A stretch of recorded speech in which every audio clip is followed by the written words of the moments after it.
Hola, ¿cómo les va? Espero que les haya gustado el video que nos mandó Francisco de sexto grado, turno tarde. Me gustó compartirlo con ustedes, me lo mandó él a mí personalmente, porque me parece que está bueno con esto de que hayamos hablado de quién es Dios para mí. Mándenme sus comentarios a ver qué piensan de lo que el video me está diciendo y que es muy cierto, ¿eh? Como para continuar con las páginas del cuadernillo y con los temas que nos tocan ir abordando, eh, les quiero leer un poquito porque armé, digamos, una buena definición de lo que es la palabra misericordia. Con esto de que a nosotros nos toca ¿eh? empezar a formarnos con este sello que es el que tenemos que llevar en nuestro corazón como egresados de la misericordia. Más allá de que algunos continúen en el secundario, bueno, continuarán profundizando en ese carisma. Miren, les voy a leer acá. La misericordia es la capacidad de sentir compasión por los que sufren y brindarles apoyo. La palabra misericordia viene del latín misere, que significa miseria o también necesidad. Cordis, que significa corazón. Y la última parte, ya, de misericordia, sí significa hacia los demás. Así que uniendo todo esto, podríamos decir que misericordia tiene que ver con que la necesidad que el otro tiene conmueve mi corazón y me hace salir de mí a ayudar a los demás. Esta definición es mía, ¿eh?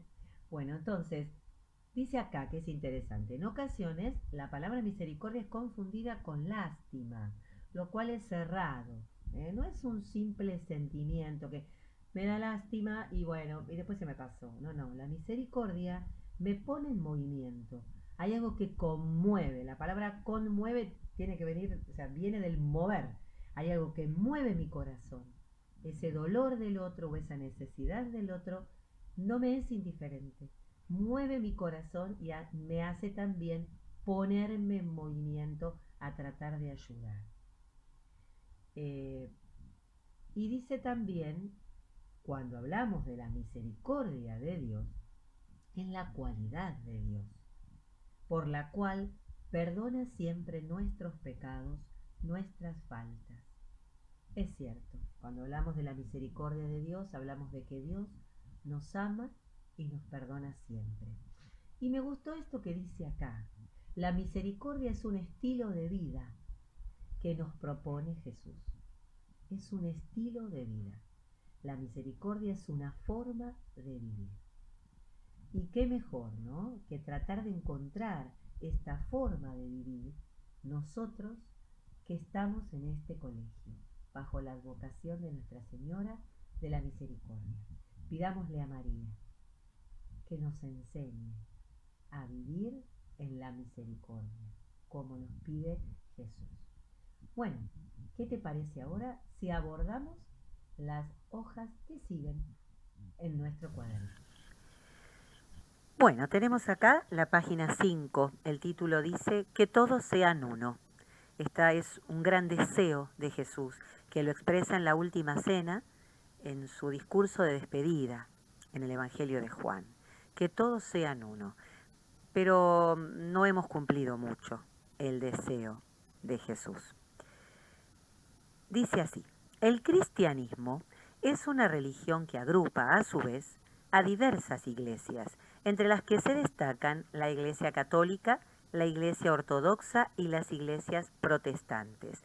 Todas poseen un denominador común, la fe en que Jesús es el Hijo de Dios, que murió para liberarnos del pecado y que luego de 3 días resucitó.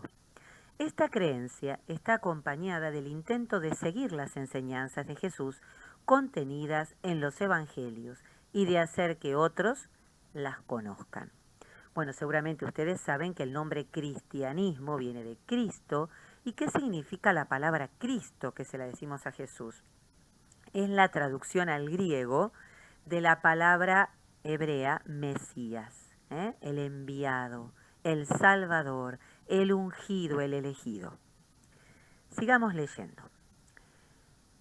Más allá de la fe en Jesús que comparten las iglesias cristianas, hay entre ellas varias diferencias respecto de otros puntos importantes. Frente a estas diferencias, son muchos los que procuran a través del diálogo lograr la unidad de todas las iglesias. Este movimiento se conoce como ecumenismo. El ecumenismo es una deuda pendiente, digamos. Jesús expresó este deseo, como te lo dije antes, que todos sean uno. Y si bien nos hemos separado por diversas cuestiones, que ahora las vamos a ir charlando un poquito, que son cuestiones humanas, peleas entre nosotros que no tienen nada que ver con lo que Jesús nos enseñó, pero bueno, así somos, humanos, y fallamos, somos débiles y nos mandamos macanas. El ecumenismo es algo muy importante en aras de cumplir este deseo de Jesús, que no solo es un deseo, sino también un mandato, una tarea que nos dejó para hacer. Dice aquí, lee Juan 17 del 20 al 23, donde Jesús antes de morir reza a su Padre y le pide por la unidad de todos los creyentes. Esto que te decía antes. Bueno, yo te lo voy a leer. Si vos querés buscarlo en la Biblia, pausas el video, buscás Juan 17 del 20 al 23 y después pones play y seguís la lectura conmigo. Y si no, lo escuchás. Dice así: no ruego solamente por ellos, sino también por los que gracias a su palabra creerán en mí. Que todos sean uno, como tú, Padre, estás en mí y yo en ti. Que también ellos estén en nosotros, para que el mundo crea que tú me enviaste. Yo les he dado la gloria que tú me diste, para que sean uno, como nosotros somos uno. Yo en ellos y tú en mí, para que sean perfectamente uno y el mundo conozca que tú me has enviado y que los que has amado a ellos como me amaste a mí, y que los has amado a ellos como me amaste a mí. Es palabra del Señor. Gloria a ti, Señor Jesús. Bueno, ven que Jesús en esta parte del Evangelio, en este discurso de despedida, en la última cena, reza para que todos seamos uno, porque Él sabe que al comenzar la iglesia que Jesús fundó es la nuestra, la Iglesia Católica.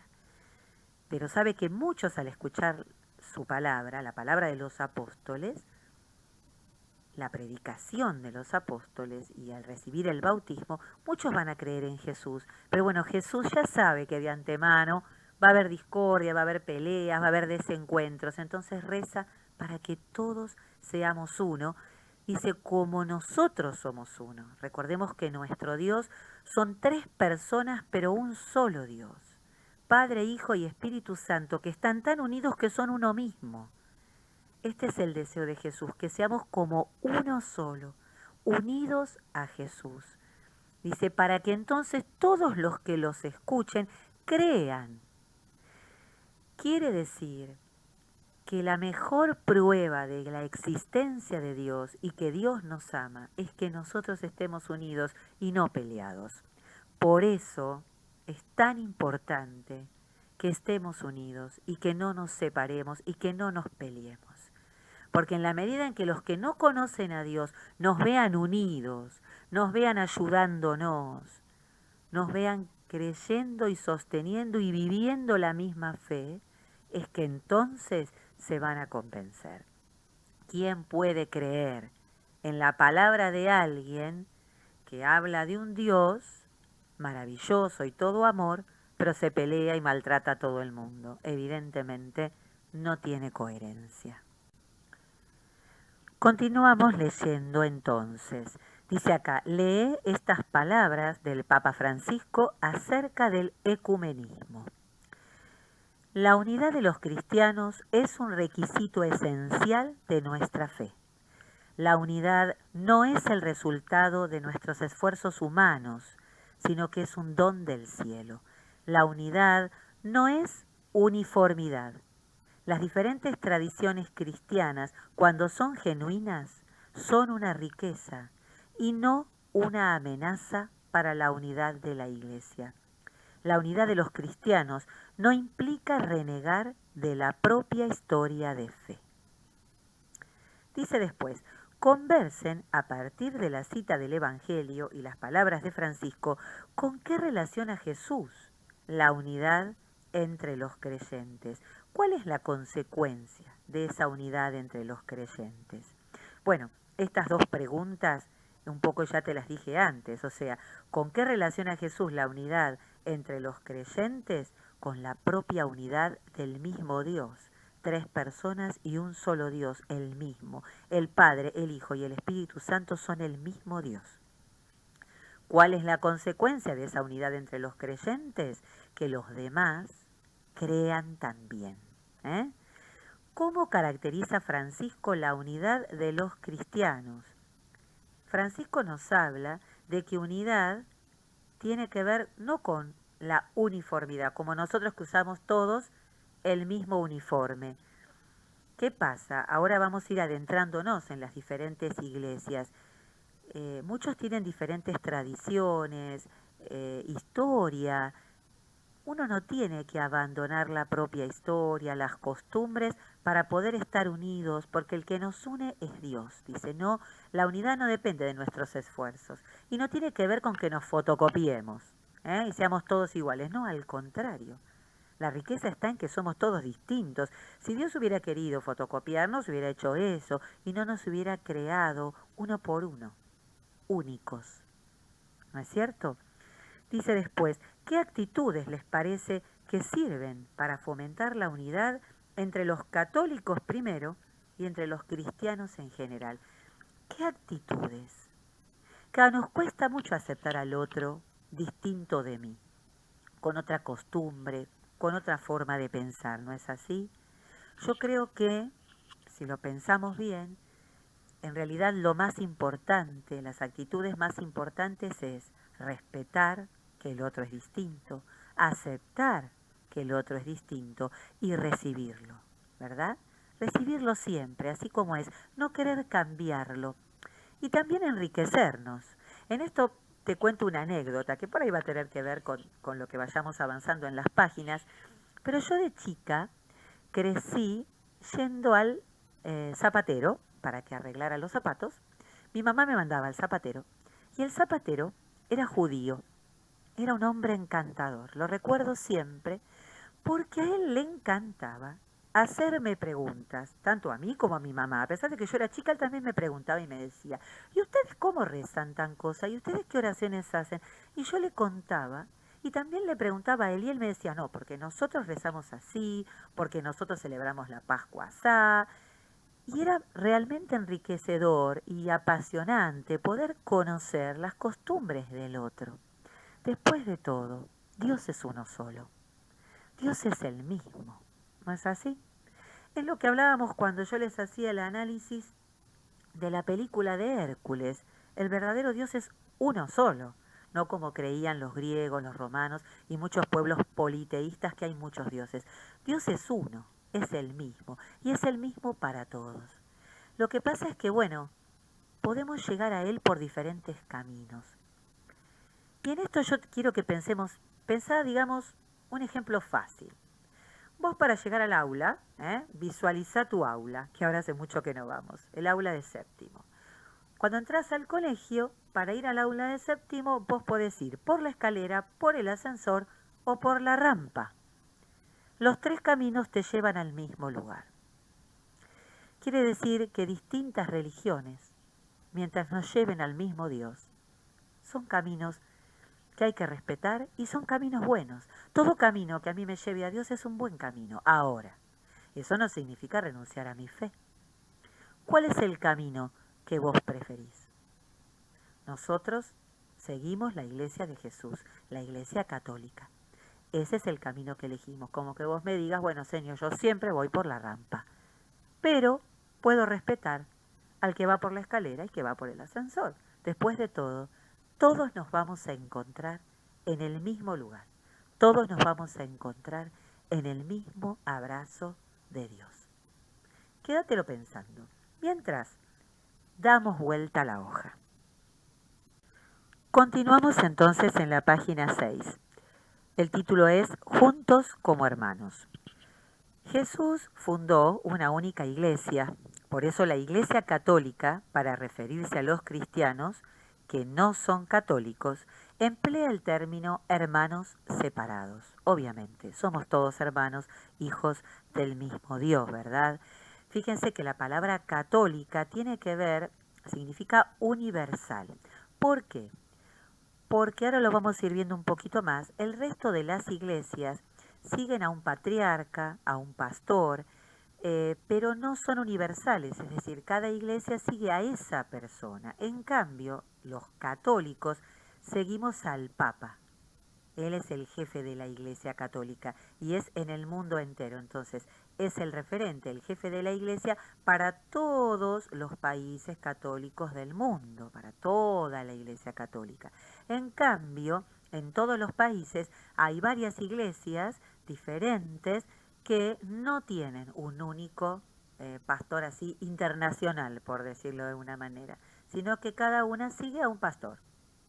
No son universales. ¿Se entiende? Sigamos. Los motivos que llevaron a algunas comunidades cristianas a separarse de la Iglesia Católica son diversos y complejos. Incluyen cuestiones relacionadas con los sacramentos, el culto a la Virgen y los santos y la autoridad del Papa como cabeza visible de la Iglesia.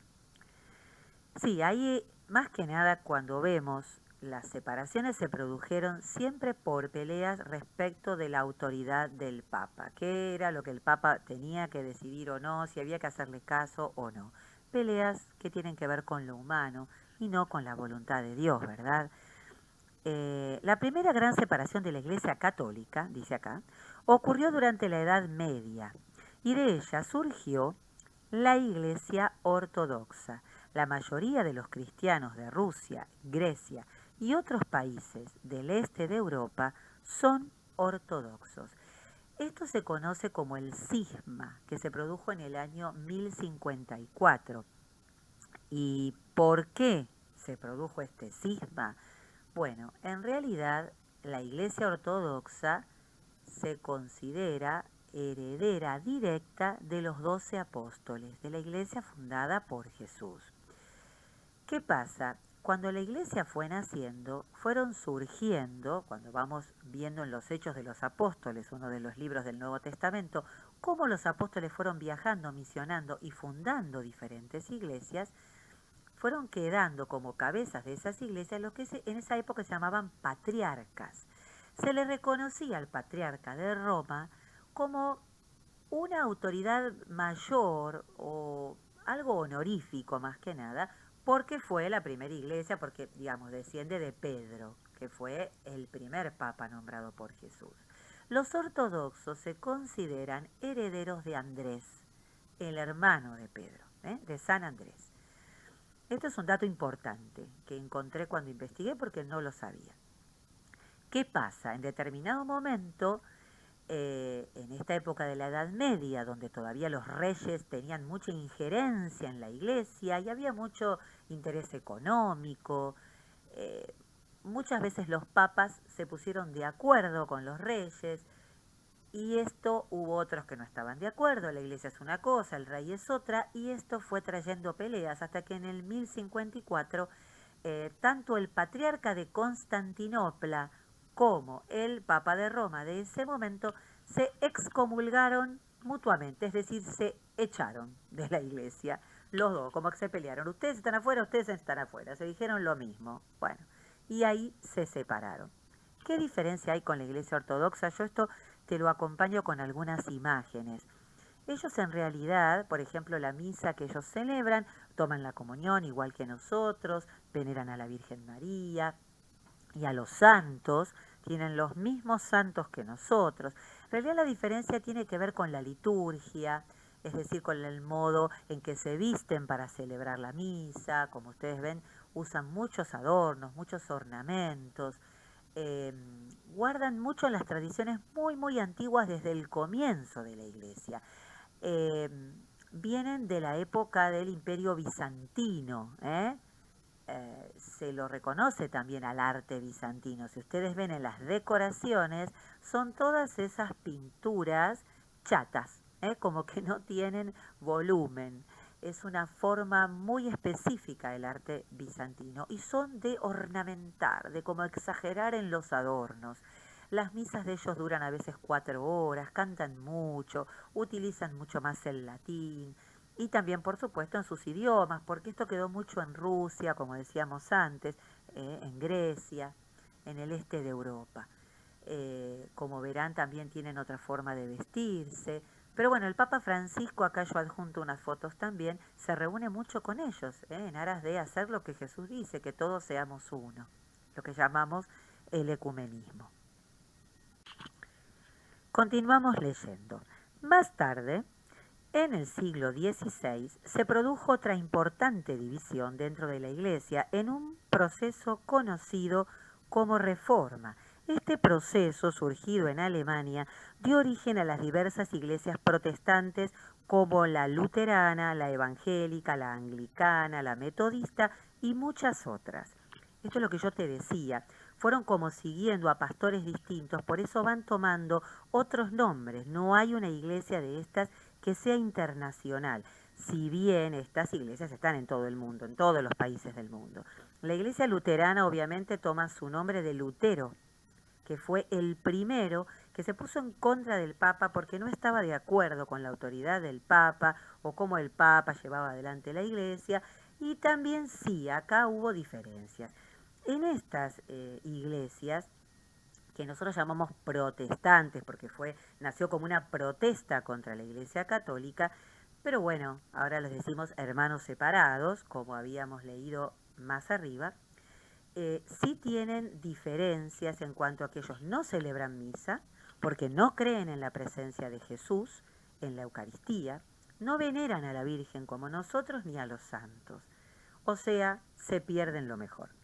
Pero sí tienen mucho conocimiento de lo que es la Biblia, estudian mucho la Biblia, aunque no tienen la misma Biblia que nosotros, porque ellos copian la Biblia de la Biblia judía, con lo cual el Antiguo Testamento se parece al Antiguo Testamento de los judíos, cosa que el nuestro agrega otros libros, que los judíos no los aceptan porque fueron escritos en el idioma griego. Son estas las diferencias. Yo acompaño acá algunas fotos. ¿Cómo reconoces vos un pastor evangélico? Ellos se visten de saco y corbata. Los luteranos, por ejemplo, están más en Estados Unidos, se ponen a veces túnicas negras, se revisten o usan inclusive ese cuellito blanco que usan nuestros sacerdotes. Algunos se identifican más que otros. También ellos sí permiten, las iglesias que llamamos protestantes o evangélicas, que las mujeres sean ministros, o sea, sean pastoras, a diferencia de nosotros, porque seguimos la iglesia fundada por Jesús y Jesús nos dejó sacerdotes varones. Seguimos leyendo. Tras muchos siglos de incomprensión y disputas, en el siglo pasado comenzaron a producirse encuentros entre los representantes de las iglesias para afianzar los aspectos que todas tienen en común. En la Iglesia Católica en particular, el ecumenismo recibió un gran impulso a partir del Concilio Vaticano II, celebrado entre los años 1962 y 1965. Esto fue impulsado por el Papa que después fue nombrado santo hace poco, San Juan XXIII. Y fue esa voluntad de poder unirnos entre nosotros y poder aunar criterios. Esto fue un concilio que tiene que ver con los católicos. Pero, vuelvo a repetir, nosotros seguimos buscando este diálogo con los hermanos separados. Acá yo te adjunto algunas fotos. Hay una que por ahí se pixela, porque no la encontré más grande, pero es muy hermosa, porque el Papa Francisco le pide a los pastores evangélicos que fueron a visitarlo, que le den la bendición. Y si ustedes ven, todos están levantando la mano, dando la bendición al Papa Francisco, lo cual me parece de una humildad y algo que tiene mucho que ver con lo que Jesús espera, ¿verdad? Bueno, dice acá, imagina que te encontrás con un ortodoxo o un protestante y comienzan a conversar acerca de las creencias y las prácticas religiosas de cada uno. Indica las actitudes que te parezca que no contribuirían al diálogo ecuménico. Bueno, esto tiene mucho que ver con esta anécdota que te conté de mi zapatero, ¿no es cierto? Si bien es judío, que es mucho más distinto de lo que tiene que ver con los ortodoxos o con los evangélicos que siguen a Jesús, ¿no? O sea, los judíos no lo aceptan a Jesús como el Mesías. Bueno, tiene que ver con esto, ¿no es cierto? ¿Qué actitudes no contribuirían? Y pensalo un rato. ¿Qué pasa si cuando el otro me dice lo que cree, yo digo, no, no, pero esto no es así, vos estás equivocado, ustedes lo que tendrían que hacer es esto? No, ¿cómo no van a celebrar la misa? ¿No ves que Jesús en la última cena se quedó en la Eucaristía? Cuando yo trato de convencer al otro de mi idea, ahí no se puede dar el encuentro. Tenemos que mantener esa distancia y ese respeto y dejar que el otro siga el camino que eligió y ver qué es lo que nos une. Como yo te decía antes, si al que va a subir por la escalera para llegar al aula le digo, no, vení conmigo y lo tironeo para llevarlo por la rampa, y bueno, vamos a terminar en una situación de violencia, ¿verdad? Bueno, yo le puedo decir, listo, mira, ¿sabes qué? Anda por la escalera, yo subo la rampa, nos encontramos arriba. ¿No te parece? Continuamos. Para avanzar en el diálogo ecuménico es fundamental dejar de lado algunos obstáculos, los prejuicios, el desconocimiento de los fundamentos de la propia fe y de las otras confesiones cristianas, y la convicción de que solo uno mismo tiene la verdad, cerrándose a escuchar al otro. Un poco lo que te decía antes. Fíjate que nosotros somos católicos, Iglesia Universal. Cuando ya hablamos de cristianos, estamos incluyendo la Iglesia Ortodoxa y todos los que en algún momento se llamaron protestantes, ¿verdad? Dice acá, subraya las actitudes que te parezcan más fáciles de llevar adelante en un encuentro ecuménico. Explica oralmente por qué. Bueno, simplemente lo leemos juntos y lo pensamos un poco. Compartir un momento, interesarse por la vida del otro, ser humilde y tolerante, rezar junto al otro, escuchar cómo el otro vive la fe, estar abierto al diálogo. En realidad estas expresiones dicen más o menos lo mismo. Yo creo que lo más fácil para llevar, aunque parezca mentira, es rezar junto al otro. Hacer una oración juntos, cada uno aportando lo que quiere pedir. Me parece que eso es lo más fácil de hacer. Fíjate que acá nos aclara abajo, el cuadernillo dice, cabeza. El Papa Francisco ha insistido en que él conduce la iglesia con los obispos, no individualmente. Claro, esa es la humildad del Papa, es decir, el Papa conduce la iglesia, pero por supuesto que se deja acompañar por los otros obispos. Pensá en Pedro, que era el primer Papa, pero trabajaba junto con los otros apóstoles. Concilio, dice acá, reunión de los obispos de la Iglesia Católica para deliberar y declarar la verdad de asuntos relacionados con la doctrina y las prácticas de la fe. Estos concilios son necesarios, porque después todo eso queda por escrito y eso hace que nosotros sepamos bien las verdades de nuestra fe. Si conocemos bien nuestra fe, entonces no nos vamos a confundir con lo que nos diga otro, porque eso también es necesario en el diálogo con otras iglesias. Yo tengo que conocer mi fe, si no me voy a confundir, ya no voy a saber qué es verdad, qué no es verdad. Todo puede ser respetado, pero yo, para saber cuál es el camino que elegí, es como que yo te diga, bueno, yo voy a seguir la rampa, pero si yo no sé dónde está la rampa, ¿y cómo voy a hacer para subir por la rampa? Si yo no conozco mi fe, no la puedo vivir. Y una vez que yo conozco bien mi fe y estoy firme en el conocimiento de mi fe, pero puedo hablar con cualquiera que crea otra cosa y no me voy a sentir ni agredido, ni voy a sentir miedo, ¿se entiende? Porque yo estoy firme en lo mío, entonces puedo escuchar al otro y respetarlo. Vayamos a la página 7. Dice acá, dialoguemos con todos.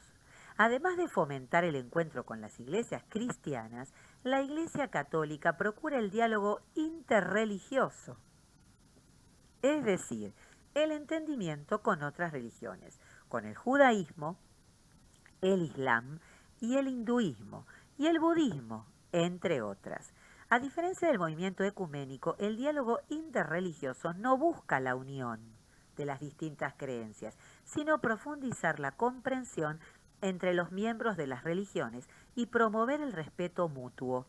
Se trata de colaborar entre todos para construir un mundo mejor en el que no haya excluidos. Claro, entonces, una cosa es el ecumenismo. Todos los que creemos en Jesús, en su palabra y en sus enseñanzas, entonces buscamos unirnos en el respeto, sin cambiar al otro. Pero después tenemos otras religiones, y estamos hablando acá, como vos verás en este cuadro, de religiones lo que podríamos decir serias, porque también es cierto que surgen muchas iglesias donde a veces uno dice, bueno, este es un chanta, ¿no? Hablando para entender. Cualquiera dice, soy pastor, empieza a predicar lo que quiere, habla de lo que quiere, no se ajusta a la palabra de Dios. Bueno, no, eso no. Pero hay religiones que son muy serias, que inclusive nosotros podemos tomar cosas de ellas, aprender, enriquecernos con la visión que ellos tienen o con muchas de sus oraciones.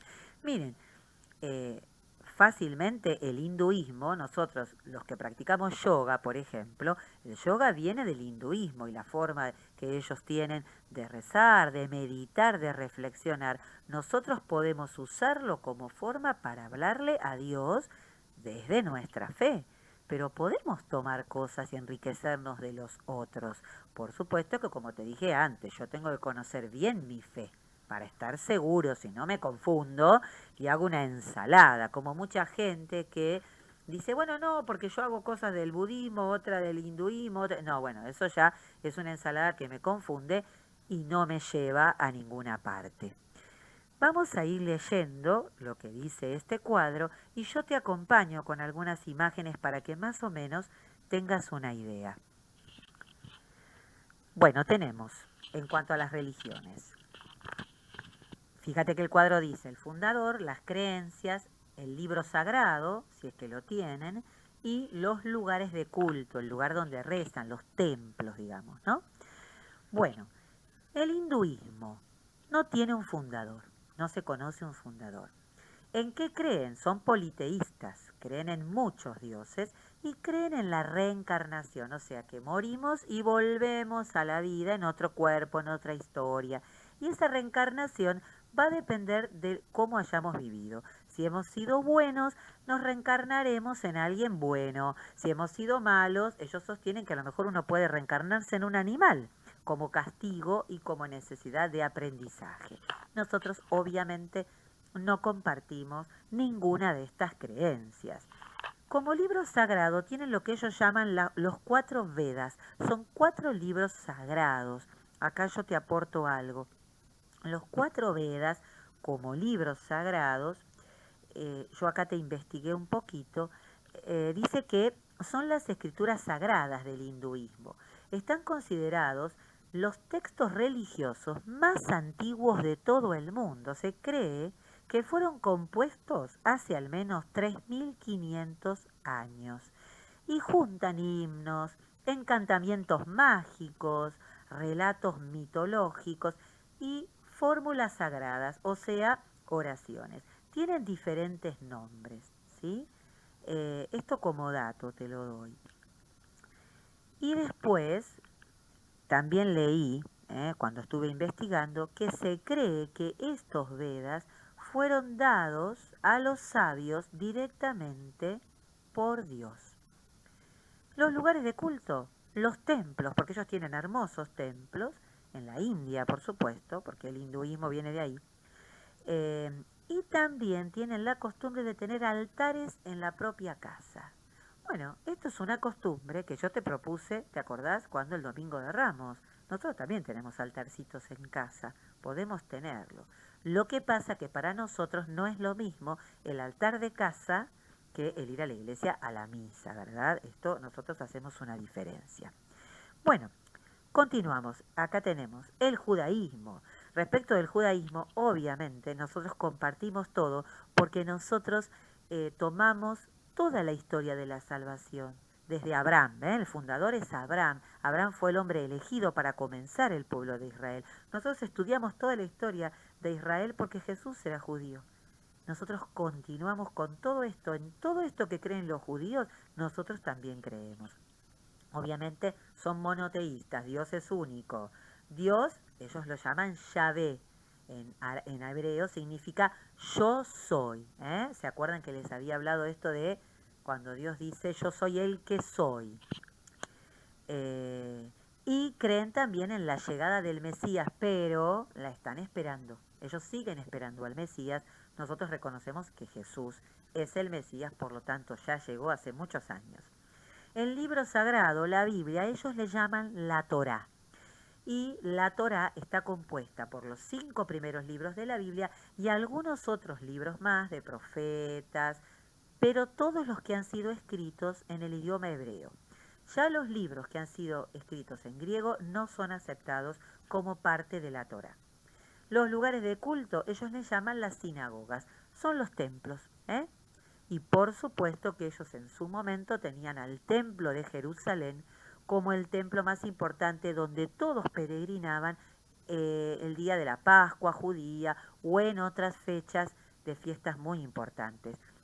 Hoy en día, allá en Israel, lo único que queda del templo de Jerusalén es una pared, porque ha sido demolida de tantas guerras, ¿no? O sea, fue definitivamente demolido por los romanos, destruido y ya no se volvió a construir el templo. Y en ese muro, ellos le llaman el muro de los lamentos, ahí ellos van en Jerusalén y rezan delante de ese muro. De hecho, por acá verás alguna foto del Papa Francisco junto con un representante del Islam y un rabino, así se les llama a los pastores judíos o a los sacerdotes judíos, delante del muro de los lamentos. El Papa Francisco verás que se cubre, como es costumbre, con un talit, se llama ese como trapo que se ponen en la cabeza. Bueno, seguimos con el Islam. El Islam, el fundador es Mahoma. Ahí te adjunto una foto de Mahoma con una frase muy interesante realmente para que vos veas que en realidad las enseñanzas, uno se da cuenta que ellos creen en el mismo Dios, porque lo que dice Mahoma está perfecto, digamos. Dice, hay 3 cosas destructivas en la vida: la ira, la codicia y la excesiva estima de uno mismo. Como verás, lo que dice no va para nada en contra de nuestra fe. Son monoteístas también, creen en que Dios es uno solo y ellos lo llaman Alá. Y creen en la vida eterna y en el paraíso, en el cielo, fíjate. Y el libro sagrado es el Corán. Yo por acá te adjunto alguna foto. El Corán tiene consejos y una sabiduría maravillosa. ¿No sabes que el Corán es un libro en el que se nombra a la Virgen María como una persona muy importante? Y los lugares de culto son las mezquitas, se les llaman mezquitas a los templos. Pero esto, como dato importante, acá ves una foto donde se ve algo en el medio y millones de personas. Bueno, esto se le llama la Meca. La Meca es la ciudad donde se dice que nació Mahoma. Por lo tanto, es la ciudad santa más importante para el Islam. Y todos los que siguen esta religión tienen la obligación de peregrinar, de viajar, aunque sea una vez en la vida, hacia la Meca. Fíjate que yo acá te aporto fotos de cómo ellos rezan. Ves que se arrodillan, inclusive se ponen todos juntos. ¿Sería como el equivalente a que todos van a misa como nosotros? Bueno, se juntan a rezar, ponen una alfombra, se arrodillan, hacen estas posiciones de apoyar la frente en el piso, una posición de gran humildad frente a Dios. Pero en qué lo importante de esto es que ellos, cuando se arrodillan y rezan, se orientan hacia donde, al norte, al sur, donde sea que les quede, donde queda la Meca. No se ponen mirando para cualquier lado, se arrodillan mirando hacia la Meca, hacia esa ciudad santa. Bueno, y debajo del cuadro dice, comparen las tres religiones del cuadro con el cristianismo. ¿Qué similitudes y diferencias encuentran? Bueno, esto es más o menos lo que yo ya te fui diciendo. Obviamente, el cristianismo se parece más al judaísmo y al islam porque somos monoteístas, todos creemos en un solo Dios. Está la creencia del cielo, compartida por ellos Dios. El hinduismo no. Para el hinduismo no hay un cielo, hay una eterna reencarnación, siempre volvemos, ¿verdad? Todos tenemos un libro sagrado, los 4 Vedas para el hinduismo, la Torá para el judaísmo, el Corán para el islam, nosotros la Biblia, que a lo que ya acepta, digamos, como Antiguo Testamento el judaísmo, nosotros le agregamos el Nuevo Testamento, obviamente. Y después todos tenemos lugares de culto. Cada uno le da un nombre diferente, ¿verdad? El templo para los hindúes, las mezquitas, las sinagogas y nosotros las iglesias, ¿sí? También las llamamos templos. Dice después, comenten, ¿cuál es la mejor manera para un cristiano de practicar el diálogo interreligioso? Mencionen alguna acción concreta que esté al alcance de ustedes y propónganse llevarla a cabo. Bueno, esto es un poco más de lo que ya hemos estado hablando. Yo creo que como actitud que todos tenemos que proponernos es, principalmente, si yo me encuentro con alguien de otra religión, no tengo por qué cruzar de vereda. Ni decir, uy, este es judío, con este no me junto. Yo me puedo juntar con quien quiera, desde el respeto y desde el amor hacia un hermano, porque todos somos hermanos, hijos del mismo Dios. Y dice acá en el punto 10, para respetar la fe de los otros es necesario conocer profundamente la propia fe. Busca el credo en el libro de oraciones, respuestas y canciones. Esto es porque el cuadernillo responde a la fotocopia de otro libro. Léelo prestando atención a cada una de las afirmaciones que contiene, luego reza el credo pidiéndole a Dios que te mantenga firme en la fe. Bueno, esta actividad de trabajar con el credo lo vamos a hacer juntos la próxima vez. Bueno, anda pensando en todo esto que estuvimos viendo hoy, reflexioná, fíjate. Si te interesa, metete en internet, hay mucho material sobre las diferentes religiones, sobre las diferentes iglesias y cualquier cosa que vos me quieras aportar, me quieras contar, estoy abierta a escucharlo y todo nos enriquece. Mándame tu mensaje. Bueno, nos vemos en el próximo encuentro.